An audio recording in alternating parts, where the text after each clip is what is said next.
दो अनुभव मिला। एक तो देखिए, एक परमहंस जी का एक अनुभव था, सुने हम कि उसमें क्या बताया गया कि वो एक बार संन्यास लेने जा रहे थे, तो उनका बड़ा भाई बोले अगर संन्यास लेना तो पहले मेरा शर्त को पूरा करो। तो शर्त क्या था, तो बोले कि तुमको वृंदावन का टिकट करा देते हैं और तुमको बिना पैसे का खाना भी खाकर आना, पूरा वृंदावन घूम कर भी आना है और टिकट करके भी आना है। अब वो निकल पड़े, तो उनके साथ एक दोस्त भी थे, वो भी साथ में चल पड़े, दोनों चलने लगे।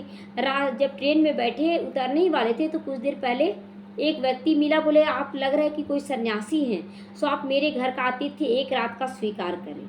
अब जैसे ही वृंदावन उतरे तो उनके घर में पहुंच गए और वहाँ पर रात भर रहे, खान भोजन 36 प्रकार का भोजन उनको खिलाया गया, तो बहुत खुश हुए दोनों। उसके बाद वहाँ से सुबह सुबह ही निकल पड़े।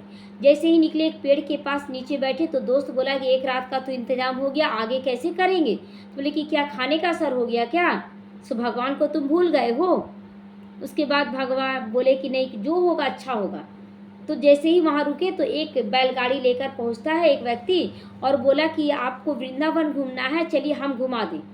तो अनसुना कर दिए ये। तो फिर बोलते हैं कि रात में मेरे सपने में कृष्ण आए और बोले कि दो व्यक्ति आपको ऐसा मिलेगा, जाओ उसको पूरे वृंदावन का सैर कराओ, क्योंकि वो तुम्हारा गुरु है पिछले जन्म का, वो पिछले जन्म का तुम्हारा गुरु है।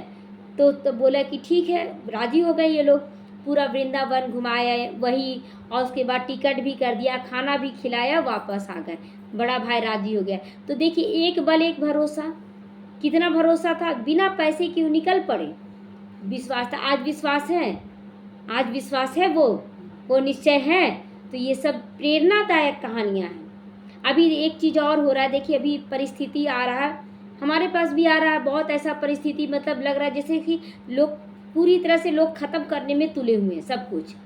तो अचानक से एक बहन बताई, एक बहन से बोले कि ऐसा मतलब आ रहा हम लोगों का परिस्थिति, लेकिन हम अचल अडोल हैं, बाबा को याद करते जा रहे हैं।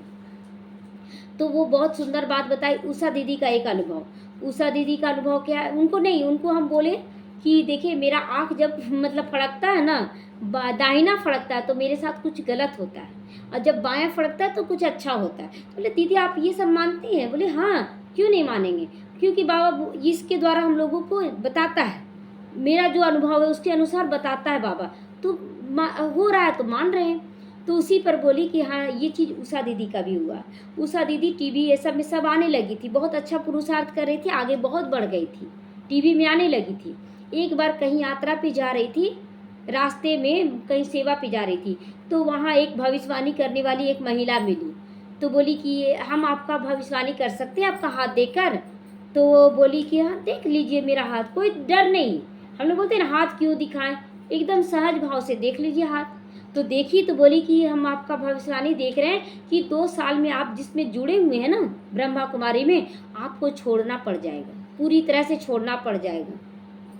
तो हाँ, उस समय क्या जवाब होता है, कुछ नहीं होगा, ऐसे बोल देते हम लोग, तुरंत जवाब दे देते उसको, कुछ नहीं होगा, हम लोग तो भगवान के साथ जुड़े हुए।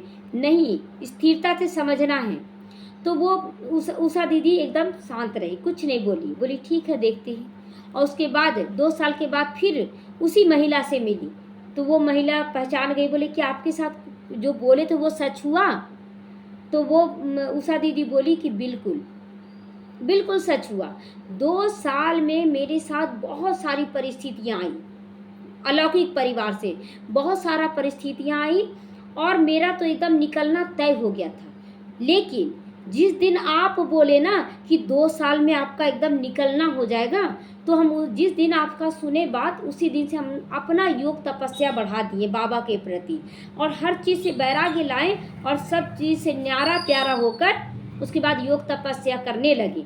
और मेरा पेपर 2 साल तक आया निकालने के लिए, लेकिन हम मेरा जो योग तपस्या बढ़ गया उससे हम अचल अडोल रहे, बाबा की शक्ति हमको थामे रहा, स्थिर रखा। लेकिन अब सब समाप्त हो गया। तो देखिए कभी कोई बताता है ना तो उसको बहुत ध्यान से सुनना है, समझना है, उस पर समाधान करना है, डायरेक्ट जवाब नहीं दे देना है कि आप ये कैसे कर सकते हैं। उसी तरह एक मेरा भी अनुभव है कि आँख जब भी मेरा फड़फड़ाने लगता है तो हमको बाबा सावधान दे देता है कि बच्चे कुछ ना कुछ विघन आने वाला है। और अभी वही विघन आया हुआ है कि चारों तरफ से लग रहा है जैसे कि एकदम किनारा करने का। ये किनारा नहीं किया जा रहा बल्कि और शक्तिशाली बनाया जा रहा है हर तरह से। तो इसलिए कभी भी ऐसा ये बताने का मकसद ये नहीं कि हम बहुत अच्छे से कर रहे, ये नहीं। मकसद ये है कि ऐसी परिस्थिति आप लोगों के भी जीवन में आएंगी जिस समय आपको महसूस होगा कि इतना ऊंचा चढ़ के सब चीज़ से गिराया जा रहा है हमको, सब कुछ खत्म हो रहा है। खत्म नहीं, वो शुरुआत हो रहा है। छोड़ो तो छूटे, तो छुड़ा कर नई दुनिया, जैसे कि लौकिक से निकले बहुत दुख था, अलौकिक में आए तो नया शुरुआत कितना सुंदर हुआ, उसी तरह ये भी है। तो इसलिए पल पल कुछ छूटता है तो दूसरा आपको बहुत अच्छा चीज़ दिया जा रहा है। तो अच्छा, ओम शांति।